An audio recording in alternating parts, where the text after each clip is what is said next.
Okay, before that, may we hear a short message from our project Hi, chairman, Coach. the Executive Vice President of JCI Legazpi, and in charge of the Mayon 360 Bike Challenge 2022. Alvin time. Go. Okay, so is everyone ready? Sigaw naman! Good morning.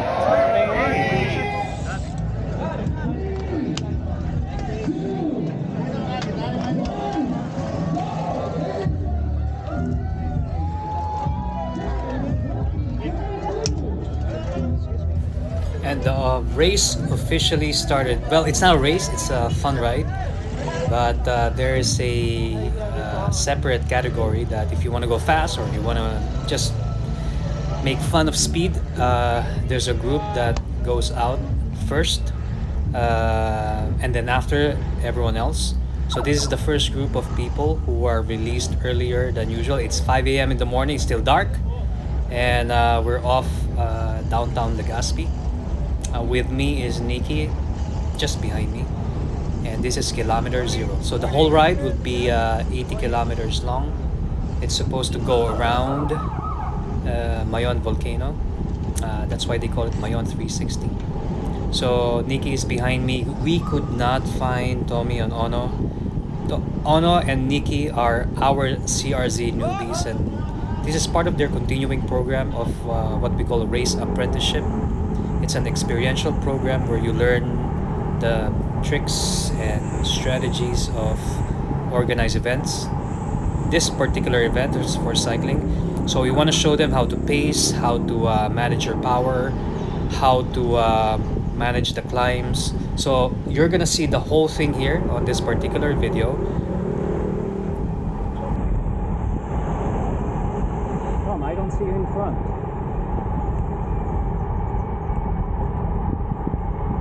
No, we are already in the front, like front of the race.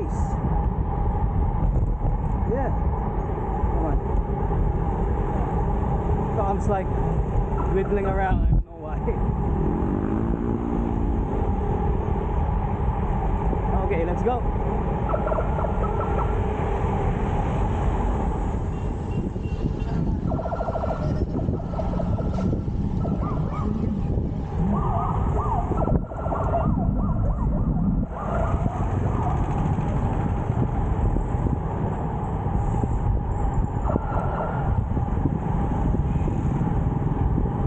Gonna go through downtown Legazpi, and then we're gonna head out to the course.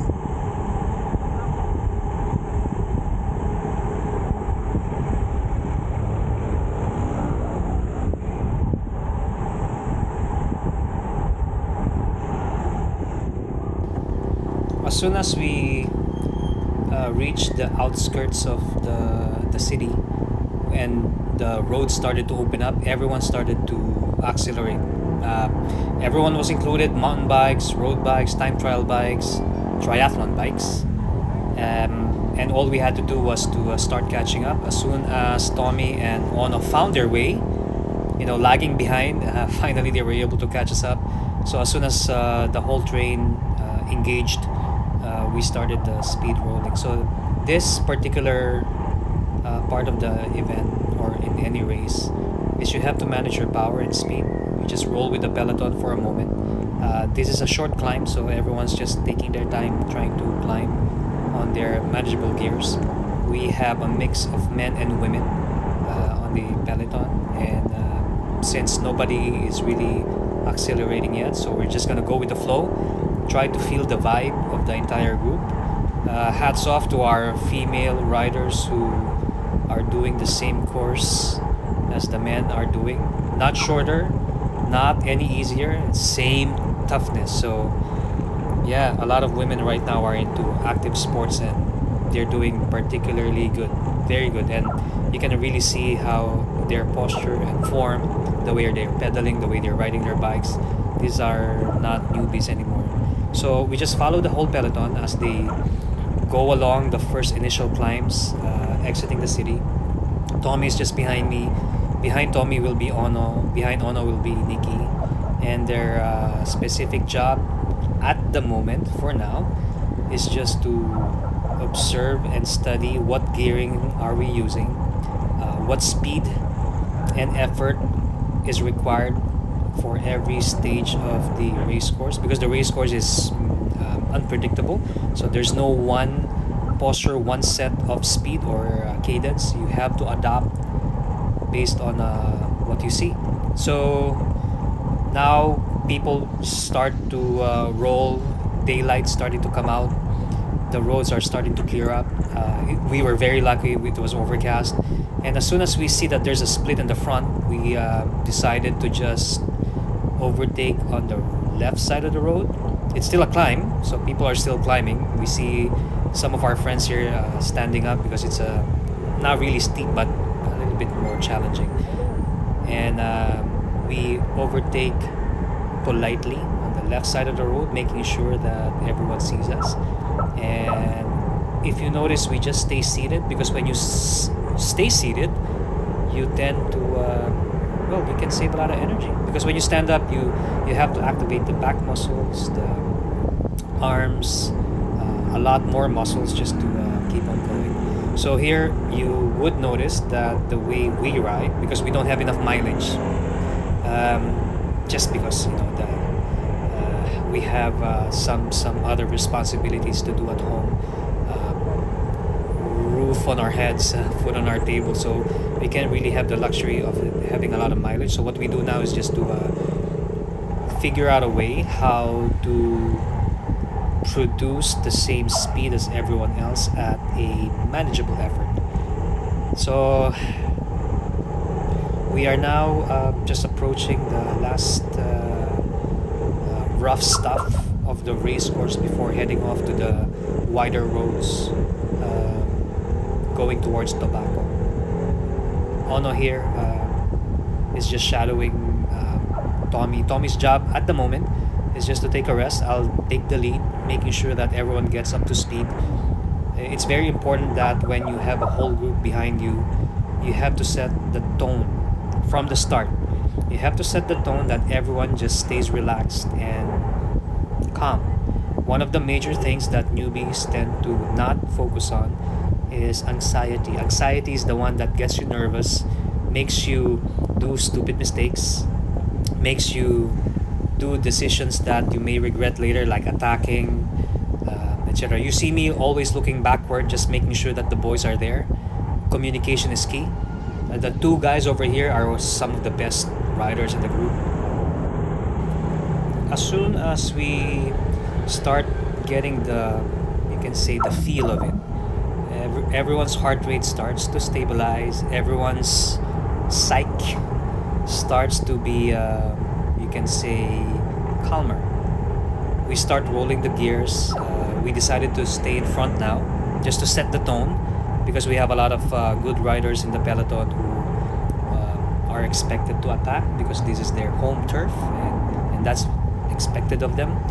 For us, first and foremost, the number one objective is to give Honore and Nikki a wonderful experience. They're part of the CRZ program, but they decided to up their participation by they said they wanted to step up their experience racing. So now you've seen Tommy's transformation. He started exactly like Ono and Nikki and everyone else, and decided to he wanted to get into racing. So he started to do apprenticeship program with me, teaching him the tricks of the trade. And this is the same thing that's happening to Nikki and Ono right now. The speeds start to increase as everyone starts lining up. A while ago, everything was bunched up. So one of the safest way to make sure that the peloton stays predictable is you take charge in front, keep the speed just a little bit higher, and you see me asking for help for Tom. Tom's job, because it's a huge engine, it's like a V8 truck. When the roads are clear, all he has to do is just roll a big gear 5811 and just keep that rolling until we get up to a momentum that's manageable. So everyone in the group has a role to play.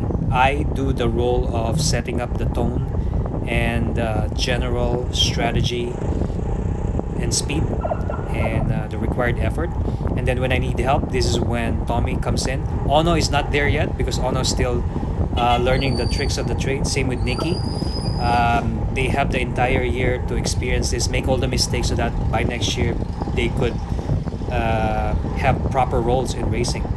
So our friends over here, the two individual super light cyclists, they're very good climbers, which you will see later in the race course.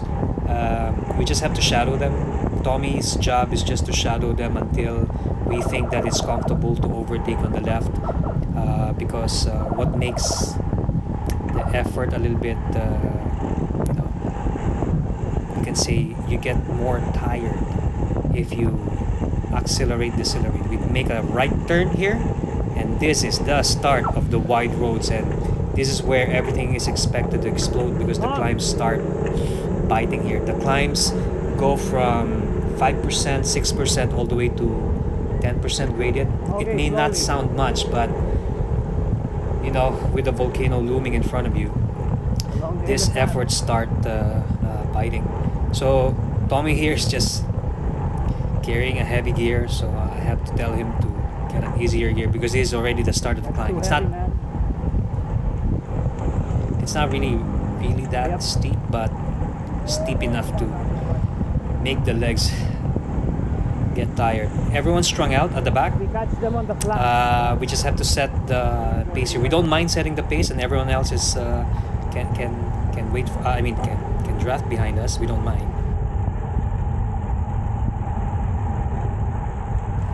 Tom is setting a good tempo. I just ask him to just set up just enough of an effort that he doesn't blow up, but also not too hard. So there are 2 breakaways. We're just gonna let them be. Close the gap with maybe 50 kilometers to go. The 2 breakaway boys broke away from us as soon as this particular climb started, but we can't go with them because they're just too fast in their acceleration. So the ideal way of dealing with climbers is just to slowly catch them. So we finally caught them just with simple, steady, big ring effort, keeping the cadence low, keeping the heart rate low. But we would always expect that these guys are gonna attack on the next climb moving forward. So we just have to make sure that everyone does not panic because we still have a long way to go. We just started. I think we just covered at this particular junction. We've only been covering 15 kilometers. So this is an 80-kilometer race. So you have to take that into account. If you go too early, you're gonna burn your matches. As soon as Tommy finishes his pull, I take charge, and this is when the attack happens. Those 2 guys attack on the steepest part of the climb. Very smooth acceleration, beautiful climbers, and they just ride away like we were standing still. The irresponsible way of answering this situation is attacking with them, but if we do that, we're gonna lose Ono and Nikki. But you remember, the most important part here is to give Ono and Nikki a good experience. So Ono is doing a fantastic job by staying on my wheel as instructed. Nikki is the guy behind Tom and also doing a good job. You would notice that our cadence are almost all the same. Communication is key. Ono is telling me if he's struggling or not. So he has to always make sure that I don't gap him, or else all our efforts will be useless. Now the entire group has already splintered, so at this particular junction we are now approaching the 25-kilometer mark. Very early for a breakaway, but those guys know what they're doing. So literally we never saw them from this point on. 25 kilometers into the race, they've already broken away, but we just have to be patient. We've done this over and over again. This is where pacing and calculation and strategy takes into account, because 80 kilometers is no joke with all the climbs here. So we have to let them go. We can't just catch them. We always want to remind people that when you have a team, it's more sustainable to organize a team for many years because you guys work together. Ono here is new, totally no cycling background. You've seen his episode before, but I think he started to fancy racing, and this is his way of learning. So he has to follow me. I set the tone. I cannot go too fast. This is still a climb. It may not look like a climb, but it's around 2 or 3% gradient. And we just have to roll it over just to manage the distance of the two breakaway guys. And you can see from far away, we hardly could not see them anymore. So 80 kilometers for the entire race. First 25 kilometers, they're already gone. Since this is just the first 25, we figured, based on our calculation, we still have 55 kilometers left to be able to close that gap. Now we're gonna bring Honore and Nikki as close as possible to the finish line without cracking, but based on our reconnaissance, there's another super long deadly climb in the final 20 kilometers of the race. So 55 kilometers to go. We just gotta grit our teeth. It really helps that the view is fantastic. You look at on your right, so Mayon volcano is always on our right now. This Mayon 360 is beautiful because you always see this majestic iconic landmark, and in front of us is Mount Isarog. So we're now passing through, you can say it's a valley because it's between Isarog and Mount Mayon. The roads are beautiful. The roads are very clean. We were very lucky that there was a rain shower early in the morning, so it kept everything cool. At the moment right now, I'm just turning a bigger gear, keeping the speed up, lower heart rate, making sure that Ono knows where I am going. He doesn't overlap my wheel. He doesn't accelerate in front of me. He doesn't decelerate. This is where team training becomes very important because everything should be predictable. So if you see Ono, he's always looking at my back wheel and my lower back instead of looking far forward, which will cause more accidents. He just has to focus on me. He's looking behind, telling me if everyone's still there. So this is where communication is key. Always checking if the boys are still intact. If you don't have any race radios, all you gotta do is shout. So when you're in front, all you have to do is just focus on carrying the speed, carrying the speed, carrying the speed. Nothing else. Don't shout, don't point fingers, don't do anything like that. When you're in front, you're in charge where the entire group goes because you're in charge where you want to put the front wheel. If there's a crevice on the road, if there's a hole in the road, just avoid it. And the job of Ono, the job of Tommy, the job of Nikki is to follow where my bike goes. So it makes everything quiet. It lessens anxiety from everyone else at the back because the more that you shout like bike, bike, bike, or dog, dog, dog, or you always shout at people, I can guarantee you the person on the fourth wheel will panic. He would think that something's going on. So we're now traversing this area. Dogs are there, so it really helps when you do forecasting, looking farther forward, just to make sure that everyone knows what they're doing.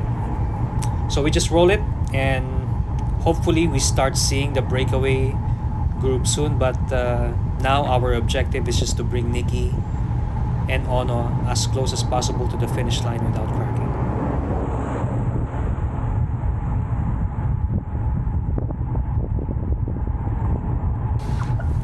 Now the two breakaway boys that we never saw a while ago, now we're starting to see them.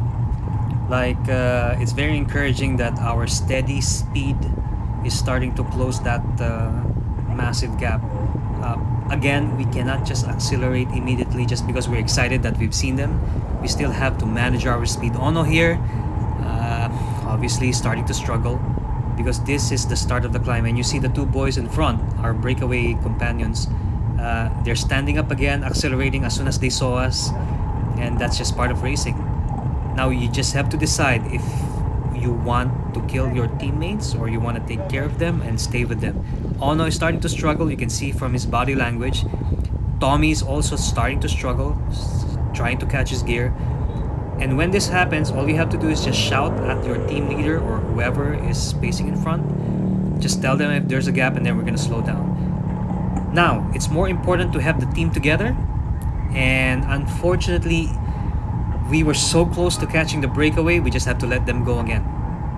You have to look at the long-term program. You have to look at the long-term effect of the entire team. So we still have 50 or 45 kilometers to go. Still enough time, maybe we're gonna catch them. But at the moment, they're gone again. So if you can see from the distance, they're totally gone. Just because of that split of the rubber band on that final climb.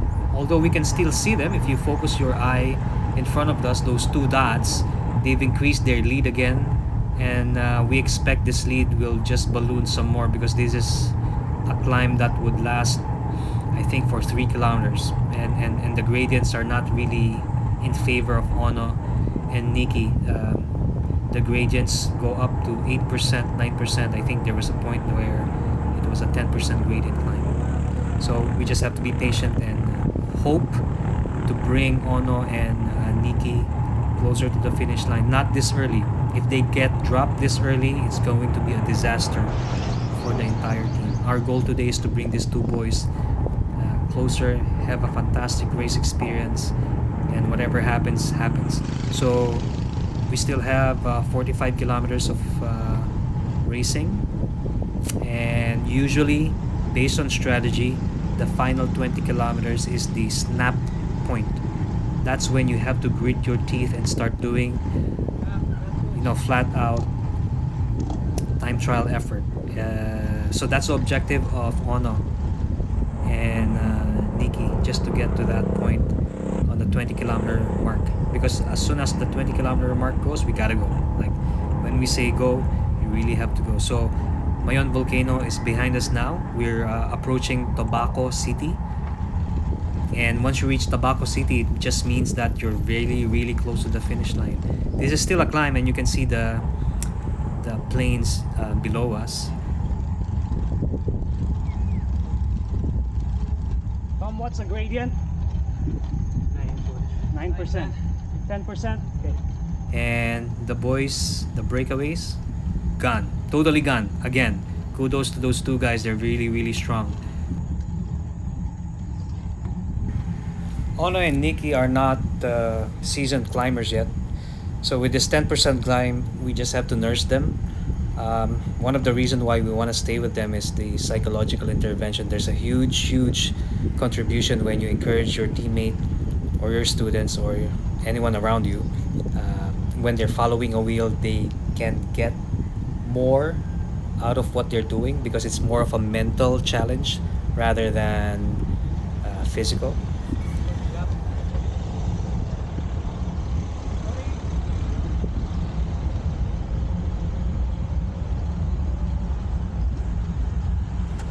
This climb just feels like it just goes on forever, like really forever.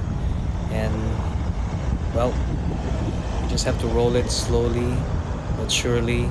Ono starting to make a gap over here. All he has to do is shout at me. When he shouts that there's a gap, we slow down on the throttle and keep everyone together again.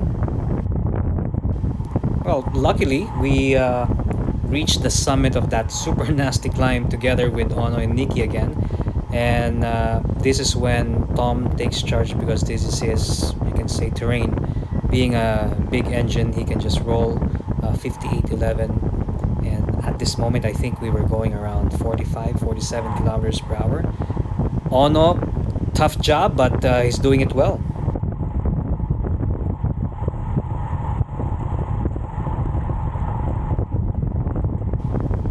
Very often going at high speed can be so unnerving. When you say unnerving, your reflexes have to be like spider reflexes. You have to be very aware where you're going. Split second decision. You can see here from the cracks on the road. You have to really, amplify your sensitivity to the road. Trust the person in front of you. This time it's Tommy. We're just cruising through the cracks on the road. Don't brake. Braking more will just cause more flat. So you just have to stand up on the pedal just a little bit, just to cushion the load on the tires so that you don't get any pinch flat. Tommy's instruction is to close that gap again because we just felt Like those breakaway boys were so close, yet they're gone again. So the strategy was we take, oh my goodness, then we see cracks on the roads, but no panic, no shouting. Then the dogs just ran out, and yeah. Easy, easy, easy. Easy, Tom.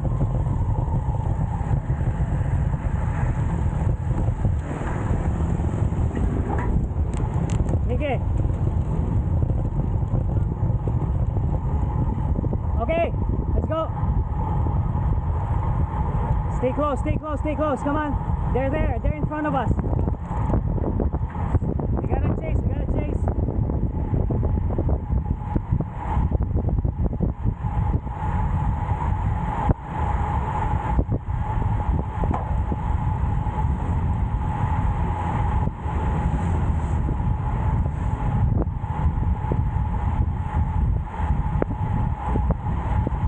We make a quick reset after that.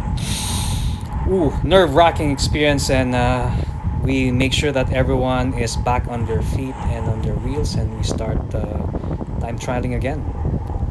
Again, Tommy rips up the asphalt. We catch a few people in front.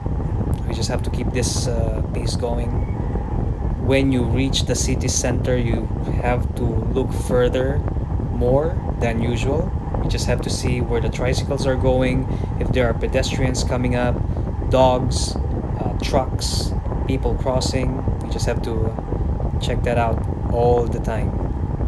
And so as we start seeing people, they can just stay with us until the finish line.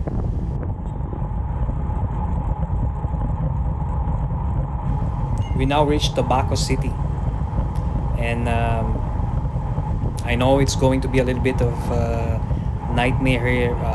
We were still going at 45 kilometers per hour. You would never hear us shouting on the background for tricycles and whatnot. You just have to be very, very predictable. You just have to forecast more. You just have to communicate with your team where you're going. If you're braking, when you stop pedaling, it's a sign that the person in front of you will be slowing down. So here, when there's a straight road, you always have to forecast further, more than the front of your wheel. You have to check out the pedestrian, tricycles, where they're going all the time. You just have to be very sensitive, but at the same time, you have to be very respectful. No shouting. You just have to be polite. Remember, we are all guests passing by through their town, and the last thing you want to do is be the bad guy feeling entitled passing through their highway. We can make sport respectful by respecting other people on the road. Remember, they don't even know that we're here. So the most that we can do is just make our presence felt in a most polite way. At the end of the day, we're gonna be all friends. They're gonna see us as good people. And remember, we're always going to be here again. We're going to ride these roads again. And we want to make this cycling sport or triathlon something that people aspire to. Because if we start shouting and cursing at people, I mean, the last thing you want to do is be like that, right? Okay? So we keep on rolling.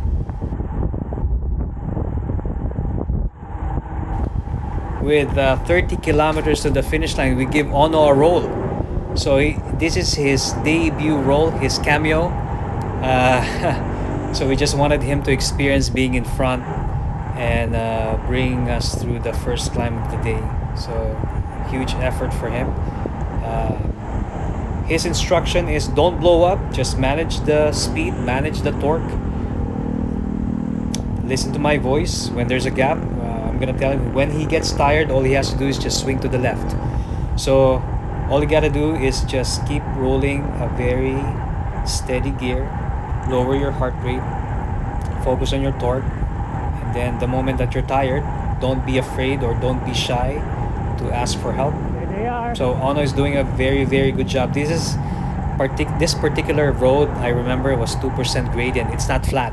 Like it's a totally tough, long, steady, mentally torturous climb. Not 10% gradient, just 1.5% grade, but at this speed, it burns the legs. So Ono just finishes his pull, not afraid to tell us that he's afraid he's not afraid to tell us that he's tired. So that's it, he's done. Now we reach the 20 kilometer to go barrier. This is the make or break. With 20 kilometers to go, we have to decide if we're gonna catch the break or not. So this is when we decide and tell the boys that they can relax now because they were able to reach this 25 kilometer to go mark. I take charge. Tom stays beside me and behind me, trying to rest because now we're just gonna go flat out full gas to start catching the breakaway. We hope we catch them, but yeah, 20 kilometers to go is a long, tough day. But consistency is the key. You cannot just stop and go. When you go, you gotta go. I remember this particular section, we were going 45, 47. We were hitting 50 kilometers per hour. There are some, really relatively small downhills, but really, really short. Don't crash, do not crash.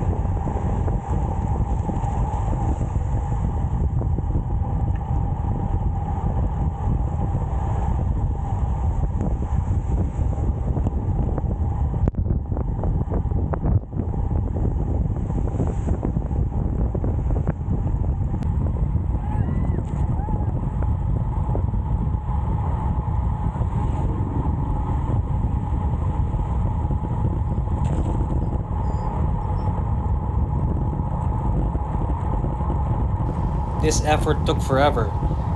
15 kilometers to the finish line. It was a make or break. Either we catch them or we don't, but we had to try. So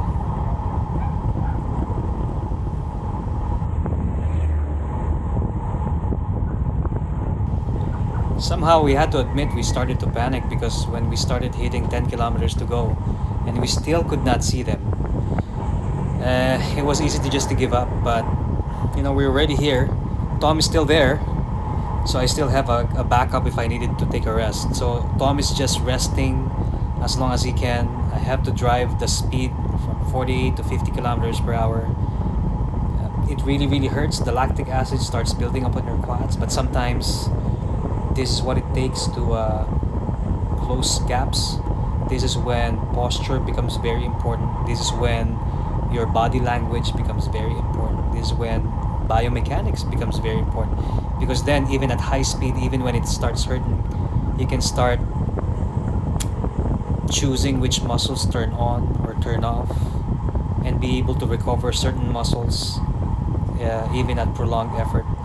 Tom was telling me that he was kind of having some major leg stress, but we just had to encourage him just to stay as long as he can. We were counting down 10 kilometers to go, 9 kilometers to go, 8 kilometers to go, just really hoping that we can find them.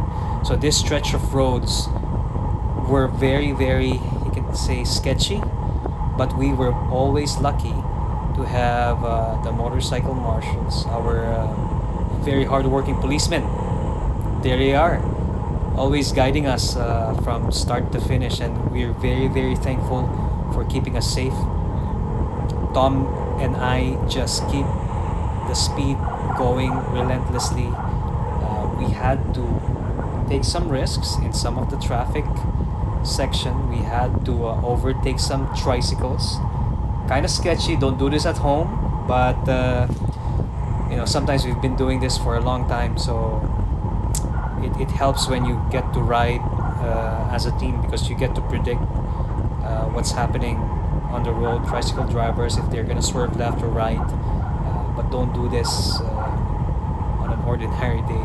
We were still hauling at 40-45 kilometers per hour. It shows in my face. It was really, really painful. It wasn't fun, I gotta tell you that, but we might as well try. We still had 8 kilometers to finish. I had to tighten my shoe to get a little bit more torque on those pedals, because the moment that you start producing more torque, the shoes start loosening up. So that's a sign when you see cyclists tightening their shoe. It means that they're applying a little bit more power or wattage on the pedal and torque. We passed some of our friends on the side of the road, but we didn't have enough time to say hi, hello, even though we wanted to say. And yeah, we just kept on going and going.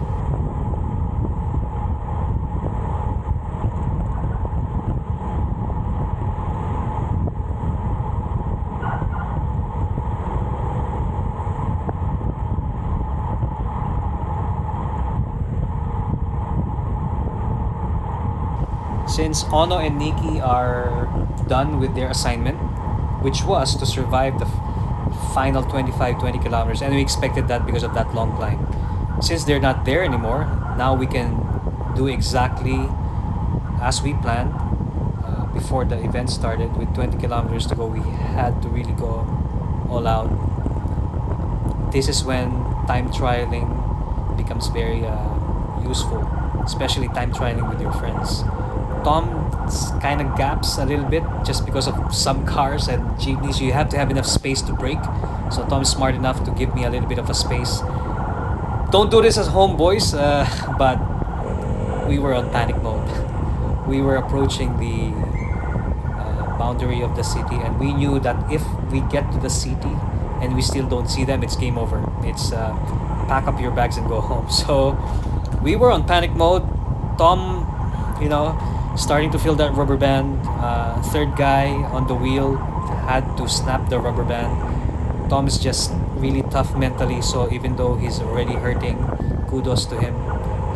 He could still, wring a little bit on those muscles just to keep staying. I just have to encourage him to stay with me. Now you see the buildings popping up on the side of the road. That means that we're inside the city boundaries. I still could not see them, and you can see this from the shot. I couldn't see them. I was hoping that I would see some blinkers from far away.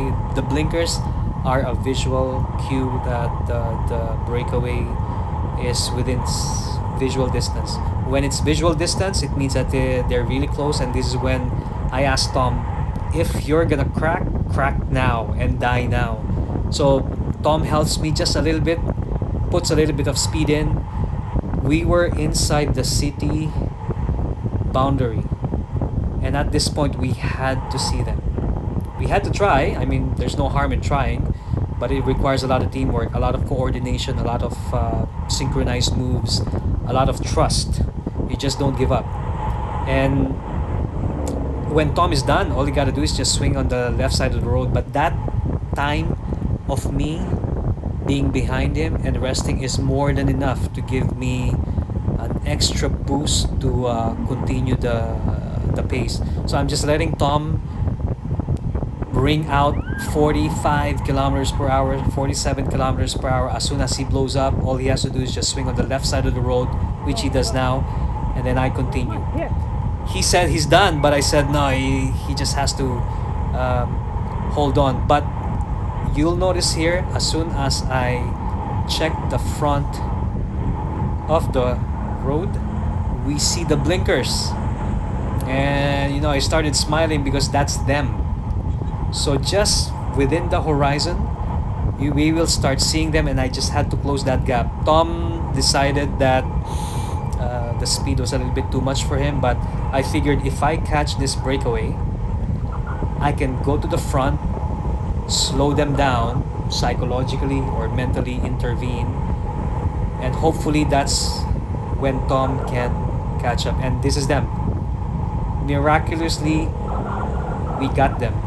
This is the breakaway. We caught them with 3 kilometers to go. That's it. They didn't see me coming, but yeah, panic mode. As soon as you do that, yeah, that was fun. So everyone panics. That's a sneaky move. You just don't stop, just go, and then as soon as you make your presence felt, then you can start dictating the outcome of the event. And I knew that Tom was just behind me, and as soon as they catch me, I just slow down and start waiting for Tom to come back. Hopefully Tom comes back. So I make some small gestures. I let the other boys go around, but I knew they were kind of tired from that long breakaway. But you just have to stay in front, and you see this all the time in the Tour de France. When there's a flat or their team leader flatted or had an accident, the whole team goes to the front and waits for everyone else. So this is my gesture of telling Tom just to keep going. We'll be waiting for him. You can see him behind us on those motorcycles, like a small dot. But he knows what to do. We do this all the time. When you get gap, all you gotta do is just stay at 40 kilometers per hour. You can close the gap. So my job right now is just to ease off on the gas pedal, let everyone settle in, and hope to God that Tom comes back to have just a little bit of, just some fun. So if you're familiar with the landmarks over here, it means that we're really close to the finish line. I look behind, just checking where Tom is all the time. I shift gears to just slow down. We're very lucky that the boys over here are, maybe they were just a little bit tired, letting me do the pacing. But finally, Tom arrives, and that's teamwork. Tom arrives, the strategy worked, the slowdown was just enough for Tom to latch back on. I give him a little bit of maybe a few seconds to recover, but after that he has to impose himself again in the front, and that's what I do. I tell Tom just to go to the front again, impose his presence, so we can dictate the pace of the race again. And here comes Tom as planned, and I just have to follow him. He just has to keep the speed going. And since we all know that the finish line is super close, there is really nothing to lose. Everything else here is a bonus. We caught the breakaway. We still had enough kilometers to go, 2 kilometers to the finish line, and we just had to stay on the wheel and be alert where the finish happens. And Tommy just puts all on the gas until he pops up. He's gonna tell me when he pops up, and as soon as they attack, they knew the finish line was coming. I had to shout to Tom to start catching that wheel. I had to tell Tom to catch the wheel. Unfortunately, Tom just couldn't get more of a gas pedal, so I had to take over and make sure that our friend over here knows that we are behind him, and him looking back is an acknowledgement that he has company. So when you have company, psychologically you would usually hesitate from attacking, and that's just the idea here, is to wedge yourself in between competitors so that your teammate Tom, who's behind, can slowly claw himself back up to the group and maybe do something before the finish line. We were really going fast at this point.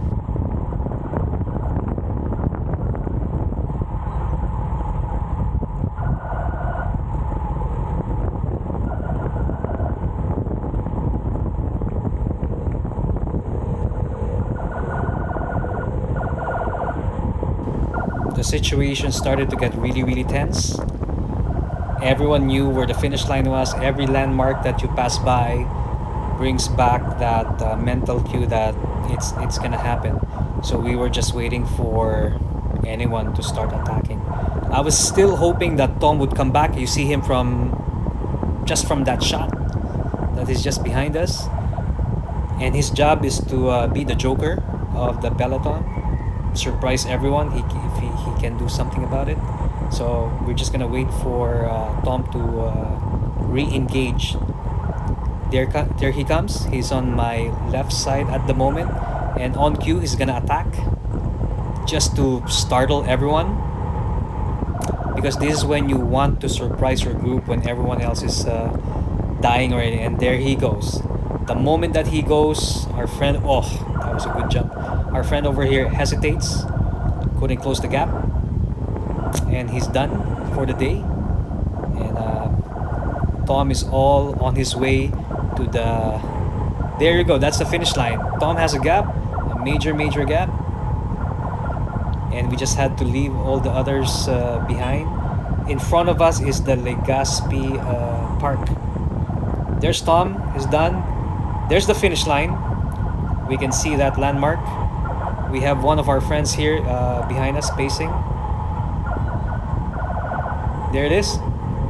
The finish line. Perfect. We were just too high of a speed. We missed that left turn because we didn't see any barriers, so we just followed the motorcycle. And this is where everything went haywire. We didn't know that we had to go back. We almost crashed together, but all well, all good. Nobody crashed. We were all happy. Finished all together, all smiles, and that's what cycling is all about. Perfect day. Perfect day. Thank you very much for watching.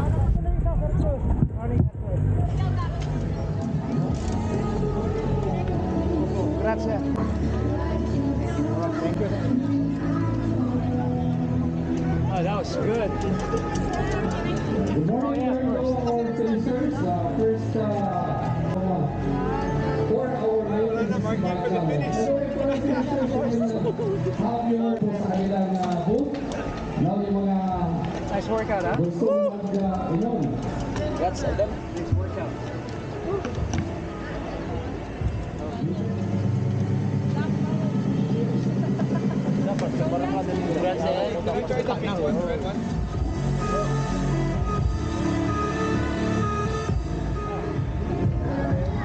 Super.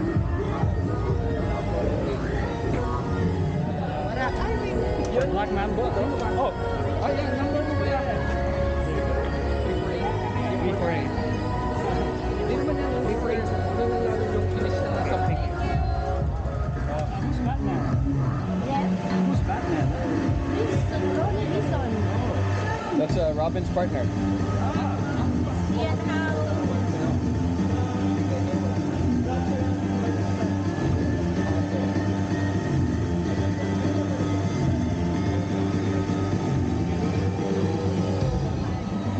Oh, do you think I'll just get Boko, ah?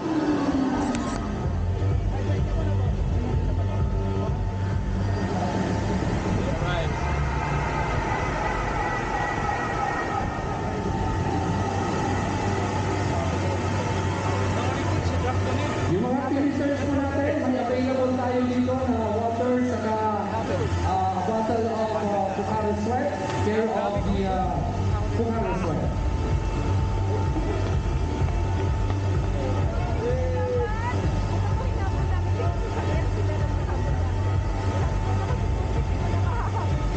And we have here also ex-supporter, yung mga finishers natin.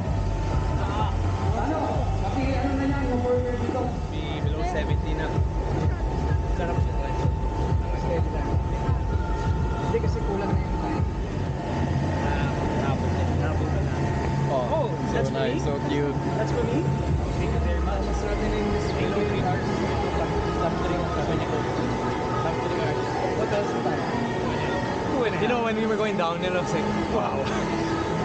This is fast. What? Ano na sabi ka sa pag... Sabi ka sa pass. Miss, how much you like it? How much? Ano po yung ganyan? Yung mga finishers natin, Oh, meron tayo dito na burger. And Ano lang niya, coach? First kayo. sa sprint doon. First, aakyat pa pala. So napahinto, nauna na sila. Yeah, of course. Okay.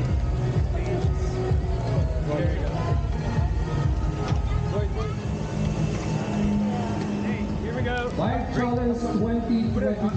Video. This is brought to you by JCI Legazpi. Oh, hey, thank you. And presented to us by Thank you so much for our refreshing our after the partner race sponsors. drink. We would like to If you don't thank know the about these Provincial guys, I Government drink of juice from Honore, Defit. City Government of Legazpi, You'll love it, I promise. Hotel Centro, Casablanca Suites, Brushworks Advertising, Bukhara Sweat. So we almost got the finish, but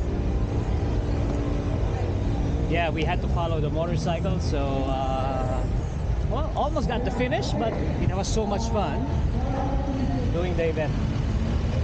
So I'm just gonna go the hotel again, take a shower.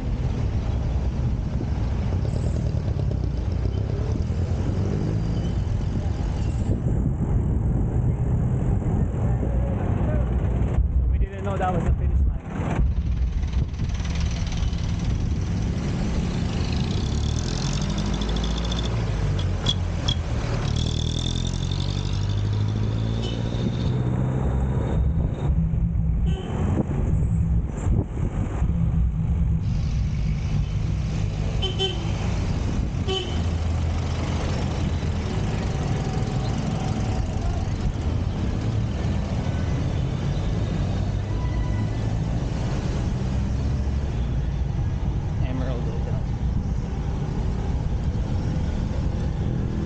Was a good Mayon 360.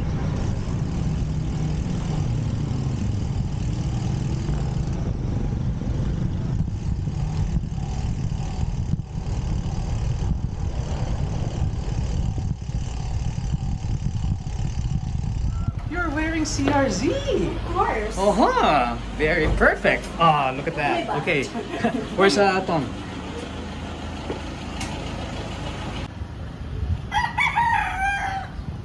Tomei. Good stuff, man. All right. 225. 225, right? That was awesome. Perfect. Okay. I need my rubber shoes. Do you have them here? Ah, Nikki. You didn't read the text message. I did, but I didn't which is. No, it's okay. Like So that was that. We finished. They said we were in the top 5. We're back in the hotel again, and we're just gonna publish some of the videos. We want to do this same day edit so that everyone can do a recap of what happened in the front. So I'm sure there are a lot of people who took some of the videos at the Peloton, but we decided to be in the front today with Honore, with Nikki, with Tom. We wanted to give Nikki and Honore, our newbies, experience on how road racing is all about, and I think we did well.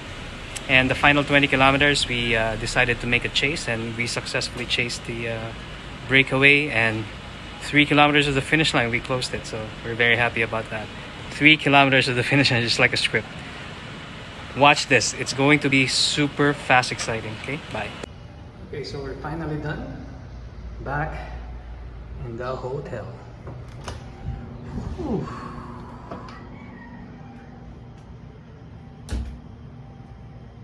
Thank you very much, Mayon 360. I will forever remember that. That was a near miss win, but what's important is that we had so much fun, and that's Mayon volcano on your hotel. Can never be better than this. Time to shower, time to freshen up, and then we're gonna see the kids later, and time to take a nap afterwards. After the race, go back to the hotel, have some breakfast. So we're gonna have a little bit of a breakfast today, and it's good recovery. So this is our first meal of the day, and we're just gonna wait for Tom and the rest of the guy, Lan, Lori, Rendell, Idel, everyone else, Ram. So yeah, we're gonna have breakfast for a moment, and then we're gonna start publishing, and then we'll see you in a few hours for the awarding ceremonies, and hopefully everyone will be there. I want to thank the organizers for Mayon 360. I think this is one of the things that you gotta put on your bucket list. Well organized, the roads were fantastic, the views were magnificent. So hopefully you will like this race car.